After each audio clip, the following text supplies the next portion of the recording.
1802년 음력 1월 29일 6명을 태운 배 한 척이 류큐에 닿았습니다.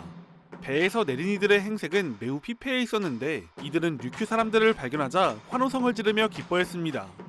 류큐 사람들은 이들과 말이 통하지 않아 통역을 불러 사정을 들어보니 이들은 조선에서 왔으며 육지와 섬을 오가는 상인인데 풍랑을 만나 몇 날 며칠을 표류하다가 이제야 겨우 육지에 도착한 것이라고 했습니다. 류큐는 과거 오키나와에 존재했던 나라로 우리나라에서 오키나와까지의 거리는 700km가 넘는데 이것은 서울에서 부산까지의 직선 거리를 320km로 잡았을 때 그 2배가 넘는 엄청난 거리입니다. 도대체 이 6명의 조선인은 어쩌다가 여기까지 표류하게 된 것일까요? 그리고 이들의 운명은 과연 어떻게 될까요? 류큐에 표류한 이들은 아주 영세한 상인이었습니다.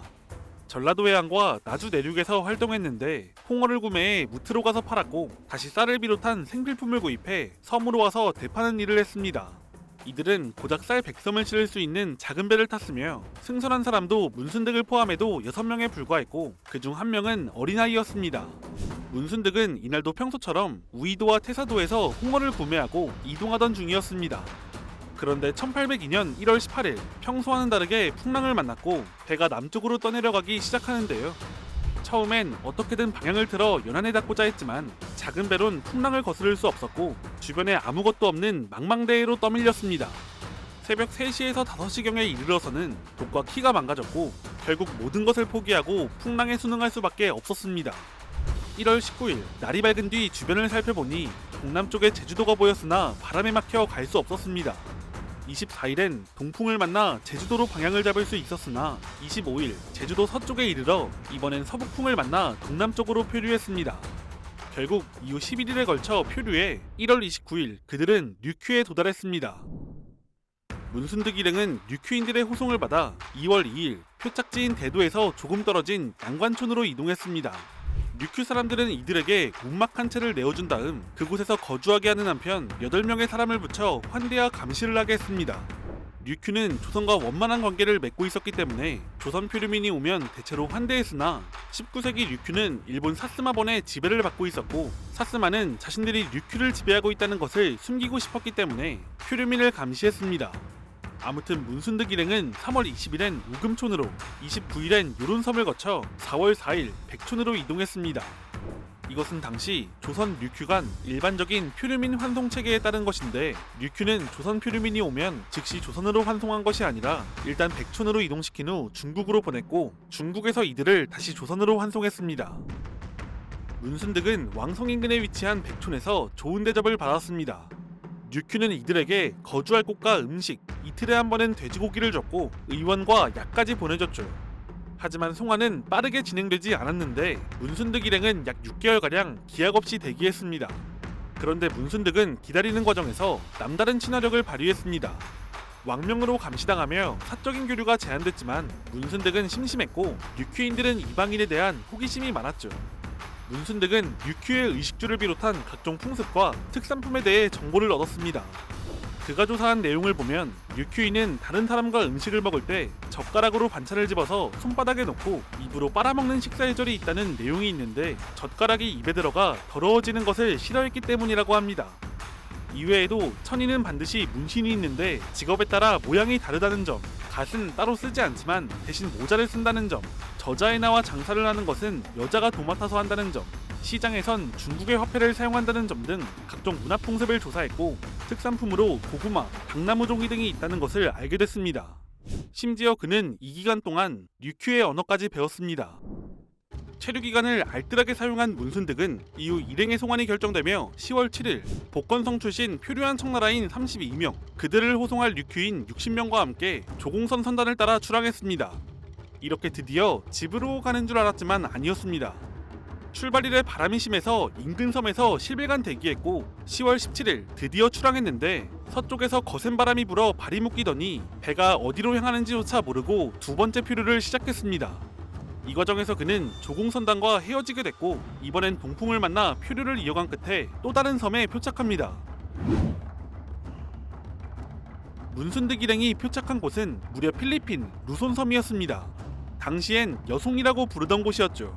이들은 여송에서 류큐와는 전혀 다른 경험을 하게 되는데요.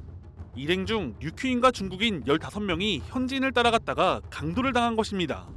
그들이 원래 강도나 해적인진 모르겠지만 아마 문순득 일행을 보고 털어도 뒤탈이 없는 먹잇감으로 여겼던 것 같습니다. 결국 일행은 다시 배를 띄워야 했고 이후 10수일간 항해하며 5개의 섬을 발견했는데 다시 강도를 만날까 두려워 상륙하지 못했습니다. 정처 없는 항해를 이어가던 일행은 11월 12일 일로미에 도착했습니다. 그곳엔 중국인들이 살고 있었는데요.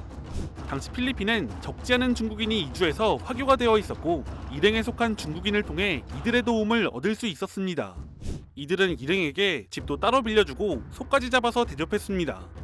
그러나 류큐인들이 보기엔 이런 대접이 너무 과하다 느꼈고 중국인들은 이것이 여송에서 대접하는 것이라고 했지만 결국 여송의 대접이 아니었으며 류큐인들이 비용으로 은전 600냥을 지불하는 등 사실상 강매당했습니다. 이후 일행은 1803년 2월까지 체류했는데 그 사이 류큐인과 중국인 사이에 마찰이 발생했는데요.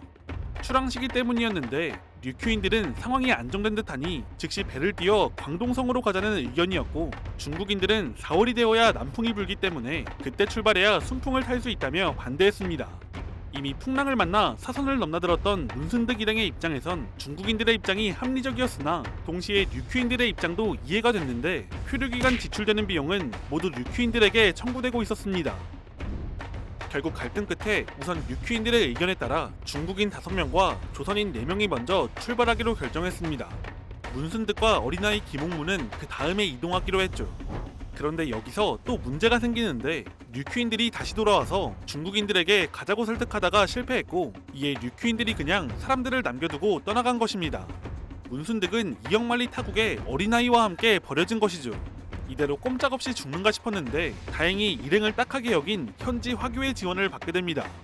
일단 급한 불을 끈 그는 우선 여비를 마련해야 한다고 생각해 장사를 시작했습니다. 그는 면사, 호사 등을 사서 끈으로 묶어서 팔며 담배와 술값 그리고 여비를 벌었고 어린아이였던 김옥문도 뗄나무를 팔아 이를 도왔습니다. 한편 문순득은 류큐에서 그랬던 것처럼 여송의 언어를 배우며 그들의 풍습과 문화, 특산물 등을 조사했습니다. 그중 몇몇 풍습을 보면 이렇습니다. 그들의 문자는 표의 문자가 아닌 표음 문자이다. 글씨는 기펜으로 쓰며 세로가 아닌 가로로 내려 쓴다. 여송이는 반드시 바닥이 아닌 의자에 앉으며 사람을 만나면 손을 흔들거나 모자를 벗어 흔들어 인사한다. 집은 넓진 않지만 층을 쌓아 만든다. 이외에 요리는 남자가 하고 숟가락과 색끝이 뾰족한 젓가락을 사용한다는 것, 담뱃대가 아니라 잎담배를 말아서 피운다는 것 등 의식주를 비롯한 생활 전반을 조사했고 사람을 처벌하는 방법 등 사법제도까지 폭넓게 조사했습니다.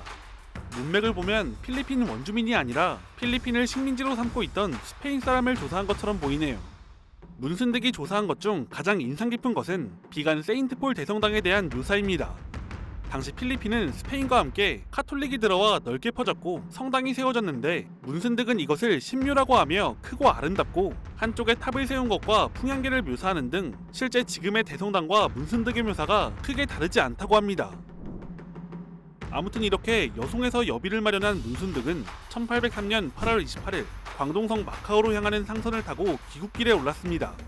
승선비로 은전 12냥을 낸 그는 9월 9일 마카오에 도착해 향산현, 남웅부, 남경, 산동, 북경을 거쳐 11월 27일 드디어 조선 의주에 도착했고 최종적으로 1805년 1월 8일 집으로 귀환하며 3년에 걸친 표류 생활을 끝내게 됩니다.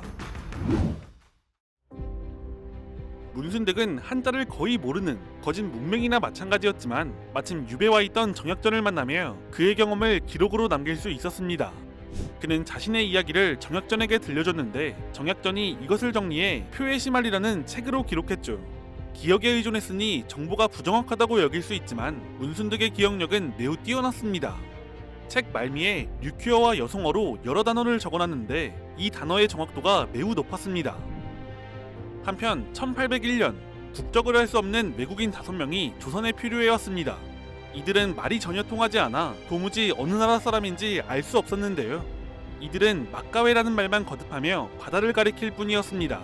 청나라에 보내봤지만 그들도 알 수 없다며 되돌려보냈고 어떻게든 류큐 사람을 통해 이들이 여송에서 왔다는 것은 알았지만 조선에선 그곳이 어딘지 알지 못했습니다.